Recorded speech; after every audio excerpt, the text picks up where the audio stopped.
Well, ladies and gentlemen, it's my great honor to invite our distinguished speaker, Dr. Marcus de Freitas. Dr. Marcus is a visiting professor at the China Foreign Affairs University, and his research covers a variety of topics, including international law, international policies, etc. Well, Dr. Marcus, and welcome back to the show. Always a pleasure to talk to you, Will. Well, again, Dr. Marcus, as I mentioned before, the whole world continue to pay attention to what's happening domestically in America. But right now, in the middle of the chaos, sitting U.S. President Donald Trump decided to pay a short visit to the NATO summit. Now, as I mentioned in the intro, when it comes to immigration policy, when it comes to energy, and I know you have studied a lot regarding those topics, how do we make out the words that Trump said if the European countries are not careful regarding immigration and also energy, sooner or later, we're not going to see Europe anymore as a continent? What do you make of that? It's an interesting thing because, Trump is a president that likes hyperboles and uses them somehow to achieve some of the goals that he has. And usually, the goals that he has are always related to the improvement of trade or the business or the economy of the United States. It's never in the interest of the local countries. If you see this war and this situation in Ukraine has generated an enormous problems for the Europeans who were, buying natural gas from Russia for a long time, even during the Cold War. Yet, now the Europeans bought into this idea that Russia could invade the remainder of the region. Now they're, buying more weapons from the United States. They're spending more money in weapons and all this under the fear that Russia, which for the last 4 years hasn't been able to win the war in Ukraine, but yet, he has created this mentality or this idea that, Europe is vulnerable. And of course, he plays with the memory of some countries that were under the Soviet influence for, a period of time after the Second World War. Yet, Trump seeks and uses the political discourse to create fear, to reduce the contributions of the United States to NATO, because he, in a way, understands that, it has a cost for the United States. And the economic situation in the long run for the U.S. Does not allow it to keep, spending money, so much money in Europe and concentrated on Europe when their goal really is now to contain China and to play a role in Asia. So that's, the narrative that Trump adopts, and that's how he always, performs. And he expects, a vassal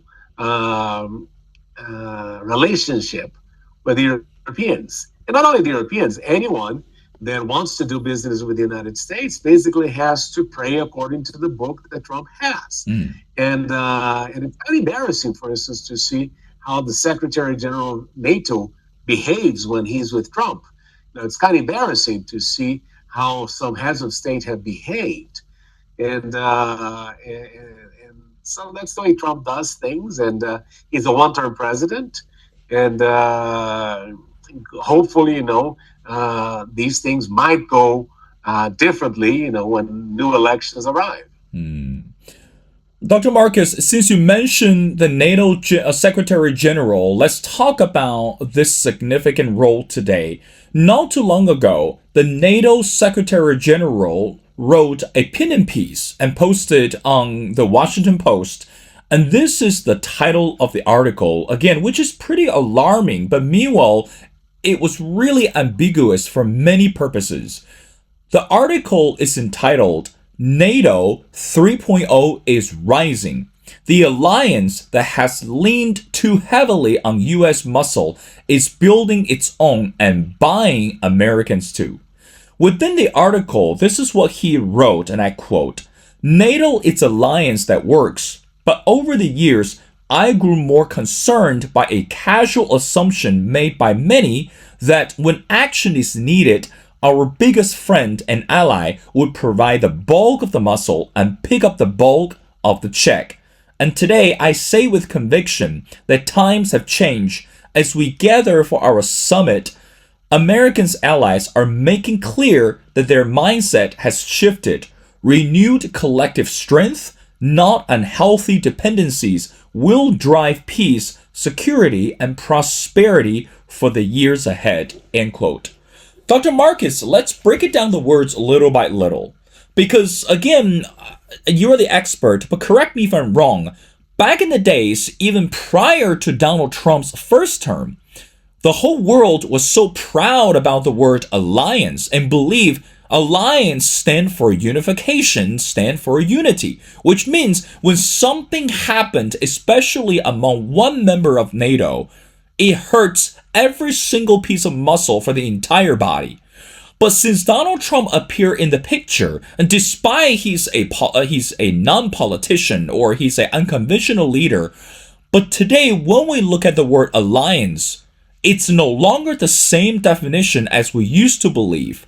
And also, second, again, as I mentioned in the article that the NATO Secretary General wrote, that it seems like the game has been set, but the rules continue to be challenged once again, over and over again. And it's not just about this partnership, it's really about deals, or it's really about the fairness.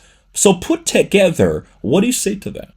Well, I think, Will, that at the end of the day, Trump is trying to disengage from many places around the world. Europe is one of them, because Europeans apparently, even though there is the fear of Russia, but the Europeans, I do not see them embarking on a third world war, particularly after the European Union. The Middle East is something that Trump also wants to disengage. And of course, he hasn't been able to. You might remember how widely celebrated it was by Obama when they found out that they had shale oil in the United States, and that slowly, the United States started, decoupling from the Middle East, which was a major concern for Israel and a major concern also for the allies that the United States had in the region. But to make a reference to the word that you were using, allies, I always like to recall that statement that is attributed to Henry Kissinger, which is to be an enemy to the United States is dangerous, but being a friend can be fatal. And somehow this is the image that you get, because the United States doesn't really have long-term alliances, and you should not trust them in that sense, because many circumstances you have seen the United States matching with some groups, and then making that group the enemy. For now, you might recall that during the Iran-Iraq war, the United States was favoring Iraq. And then, Saddam Hussein became like the monster, the great Satan of the Middle East. And the same thing happened with Muammar Gaddafi. And the list goes on and on and on and on. So that's why we say, the U.S. has these temporary alliances that they expect people to behave in a certain way and the countries to behave in a certain way. And with Trump, we have seen this, Trump in a way has taken now the fantasy mantle that we had, and he has shown things as they are. If it is not in the interest of the United States, he's out. If it's not in the economic interest of the United States, he's out. So that's his approach. And so we should look into the U.S., not on this long-term perspective that, once the United States becomes your ally, you're going to be safe. And the same thing happens with NATO, right? Of course, the Secretary General of NATO cannot say anything more different. He has to ensure that the organization keeps receiving money, and he keeps his seat, and he keeps his job, and he needs to do that. But of course, NATO is an organization that should have been gone long ago. And if you go back a few years ago, even Macron was used to say that NATO was a brain dead organization and they needed to find something else. Mm. Dr. Marcus, again, you made several good points, especially when we talk about this military power. Within the article, the Secretary General also talk about investment. I mean, again, it's not just about this collective investment for the military, for the bigger picture, and also regarding this investment are helping to re-energize a transatlantic defense industrial base. Let me say that one more time because it's kind of mind-boggling at this moment when we look at the war in Ukraine, again, you mentioned, and also the current war between US and Iran and so many more. NATO are expected to play a crucial role when we talk about this global instability or this economic imbalance.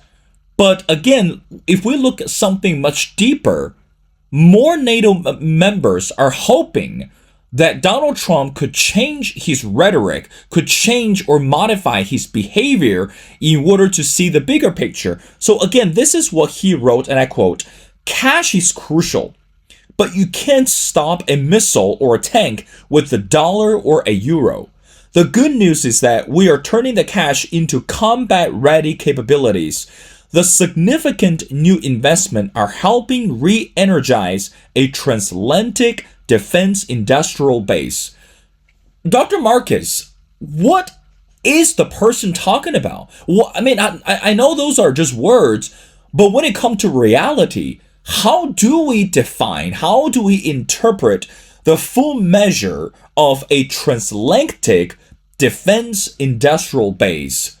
Does that mean that military power should be increased or should be empowered in the near future, or which means a certain country has to take the lead when we look at the international chaos? Which one is that, or neither of them? Your thoughts?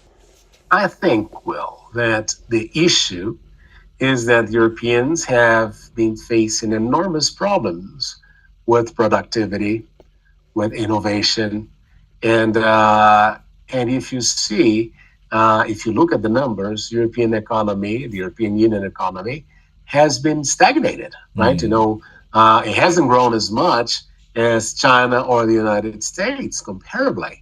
And the Europeans have been trying to sort out of this situation because, if you think about, the major corporations that you have, high-tech corporations, you won't see many European companies listed there. So there is always this approach that somehow the military budget and the military industry can allow the countries to make new developments and be more innovative. You see, a microwave was created by the military, and you start looking into the internet. Start looking at the number of things that are military related, and you'll be impressed. So somehow, that could be an issue for the Europeans to try to find some innovation and increase their productivity and improve their numbers. Because otherwise, the Europeans are getting, very in a very troubled situation because they are not moving ahead when it comes to new advances in technology and everything that's taking place nowadays. So perhaps that's what they're looking for, right? Perhaps the military industry could be one venue where the Europeans could, somehow gain an edge in technology and all this. Because I've seen, that the Europeans sometimes have been using this strategy of not using parts made in China or in the United States in the military industry so that they could develop a solution of their own. And I've seen that. I've talked to people that are working with the military in Europe, and they say that they're trying to seek a European solution and European innovation for the challenges that they face. So it's an approach, right? And of course, the more the Europeans do investing in military, the less money they're going to give to the United States, because in a way, when we're talking now about buying weapons, when Trump talks about increasing the budget to a certain percentage. Of course, he thinks that he's going to increase the number of sales that the United States can have out of the military industry of these countries. And it's an interesting thing that you see the way Trump has mentioned Spain in his remarks, because Spain is refusing to do that. Mm. And he's making Spain a pariah in the whole situation, and even saying that he's going to cut trade ties with Spain. Why? Because they're not willing to increase, because at the end of the day, they're not going to be buying more American equipment. So you say it's a very interesting approach, very transactional approach that he adopts, and that the Europeans, because of lack of statesmanship or, strong political leaders and strategic vision in the long time, the Europeans just, are subdued, and they subject themselves to this situation. Mm. Dr. Marcus, I have two more questions before letting you go. Now, let's talk about China. As you and I, we are having this conversation, the Chinese foreign minister also has already started his trip in some of the European countries. And we know that those European countries are equally crucial for China, especially when we talk about this global market, this investment opportunities. And more countries, again, among some of the NATO, as the NATO allies or members, gradually or perhaps have already woken up to realize that China is not a target. China is an opportunity. Again, we're looking at different rhetorics, and we'll listen to different tone of voices when it comes to business opportunities, when it comes to global affairs, etc. But at this moment, still more countries, or still some countries, are still having this hesitant attitude when it comes to building relationship with China. So I guess the next question I want to ask, it might sound really dumb, but why not US play a role to strengthen out or to smooth out this relationship? So in other words, US or Donald Trump can be a good person at this time to say, hey, listen, I dealt with China and I went to China. Now this time, if we want to have this global fairness, have the global economic rejuvenation, we can, or you can't just keep on criticizing China or blaming China for any unfair games. So in other words, how come US has not come out to defend China in order to be a good person, be a good role when we look at the relationship between China and some of the European countries? I know you're laughing, Dr. Marcus, but again, this is something that we really hope it could happen. Is this a pipe dream or something that I should just give it up? Your thoughts? I think you should give it up. Well, why can't we do that? Well, because it's not in the interest of the United States for the Europeans to have a good relationship with China. It's called the transatlantic relations, and it's not called any other thing. And the Americans know that the default relationship is with the U.S. because Europeans have migrated to the United States. They have a long-term history. There is the yellow fear in Europe, right? From Genghis Khan, these things come back from the past. But there is that fear that the Europeans have, and you have to realize. And I always like to mention that the Europeans tend to be quite hypocritical in the way they do things, right? We should reduce the amount of CO2, right? Emissions of CO2. And then the Chinese create electric cars, and the Europeans say, no, we cannot have electric cars, right? So we're not going to buy Chinese electric cars. We need more solar energy. Oh, but we cannot buy the solar panels from China. The Europeans always adopt this dual, this very challenging, right, situation of a double standard. That's a very typical situation with the Europeans. You see how they did with Greenland. The action that was done in Venezuela was okay. The action that has been done in Gaza is okay. But hey, don't touch Greenland because it's part of Denmark, right? So the Europeans are known for their double standard because somehow this is what has ensured their own existence and their own survival. And of course, they are going to look for the United States for protection because at the end of the day, there is this Judaico-Christian background that somehow Europeans feel close to the United States than the traditions that we have in the West, in Asia, and all this. So it's impossible for Trump to do that because, first of all, it would be against the United States. The U.S. wants to have China as the enemy because Americans thrive on this good versus evil rhetoric, and it's true, right? If you're not doing what they want, if you're not doing what Trump wants, you're evil. The axis of evil, recall all these things that they always use in the narrative to create this animosity towards countries and leaders that they dislike. But at the same time, Trump would never like to see the Europeans falling into the lap of China.